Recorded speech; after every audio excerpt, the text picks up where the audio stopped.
What if the 21st century doesn't belong to America, but to China? Imagine a world where the global language of business isn't English, it's Mandarin, where Hollywood is replaced by Hangzhou, and where the rules of the world aren't written in Washington, but in Beijing. This isn't just a distant possibility. It's a path we may already be walking. The rise. For decades, China has been on a relentless march, transforming itself from a poor, agrarian society into an industrial powerhouse. In just 40 years, it lifted over 800 million people out of poverty, an economic miracle unlike anything in human history. Cities like Shanghai, Shenzhen, and Guangzhou rose from rice fields to glittering megacities. Today, China builds more skyscrapers in a year than the United States does in a decade. Its companies Huawei, BYD, Alibaba, Tencent aren't just Chinese brands anymore. They're global players shaping how we communicate, shop, and even move around. And then there's technology, AI, robotics, quantum computing. In some areas, China is no longer catching up, it's leading. The American century fades. Since World War II, the United States has been the world's unquestioned superpower, economically, militarily, and culturally. It built the global order we live in: free trade, democracy, human rights, the internet. But that dominance is no longer guaranteed. The 2008 financial crisis, political polarization, and endless wars abroad have shaken America's confidence. Meanwhile, China has been building quietly, expanding influence through infrastructure, investment, and diplomacy. The result?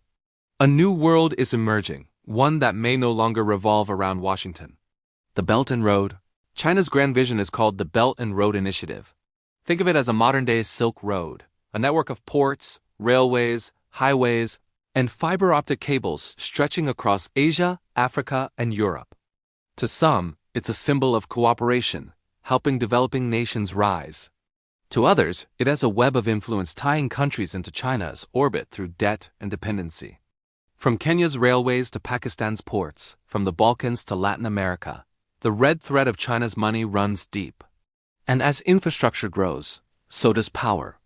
Because in the modern world, whoever builds the roads also sets the rules.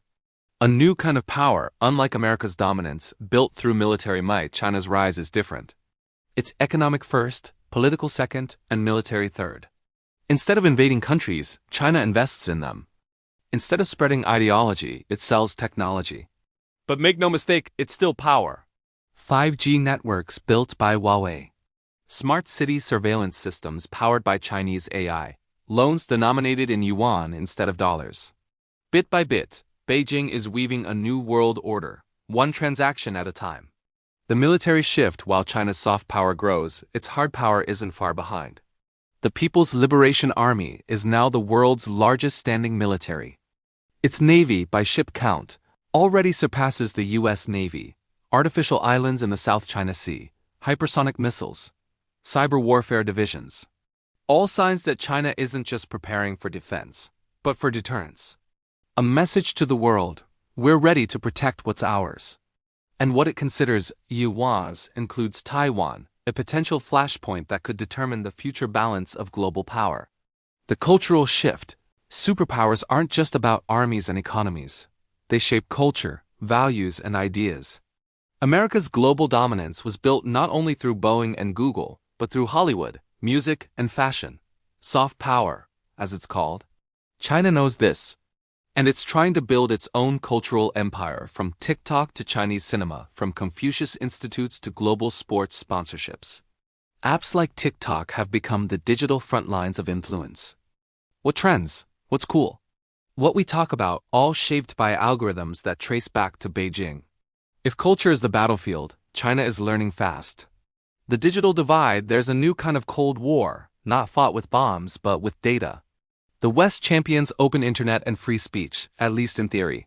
China's model is control, stability, and surveillance.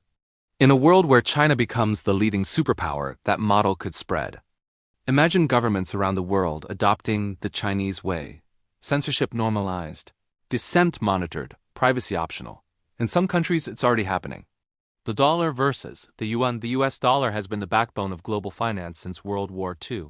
Oil, trade, and reserves, all priced in greenbacks. But China is challenging that too. through digital currency experiments and trade deals denominated in yuan. Beijing is quietly building an alternative financial ecosystem. If countries start trading in yuan instead of dollars, America's ability to sanction and control global finance weakens dramatically. Money, after all, is just trust, and that trust is shifting east. The cost of leadership, but being a superpower isn't just about dominance, it's about responsibility. And that's where China faces its greatest test. A slowing economy, an aging population, environmental challenges, and growing skepticism from the very countries it's trying to win over. Many nations fear dependence on China could mean losing sovereignty. Others question whether Beijing's model, centralized control, limited freedoms, can truly inspire the world. So the question isn't just can China become the new superpower, it's what kind of superpower it will be. The world rewired. Imagine the year 2050. The United Nations headquarters is in Shanghai. The most powerful companies are Chinese. International trade runs on the digital yuan. Global news is filtered through Chinese platforms. The new global language is one of stability over freedom, harmony over individuality. Would the world be more peaceful or more controlled? More equal or more surveilled? America's response, of course, the US isn't stepping down quietly. It's rebuilding alliances from NATO to the Pacific Quad. It's investing in AI, semiconductors, and clean energy to stay competitive. And it's trying to remind the world of its greatest strength, the power of ideas.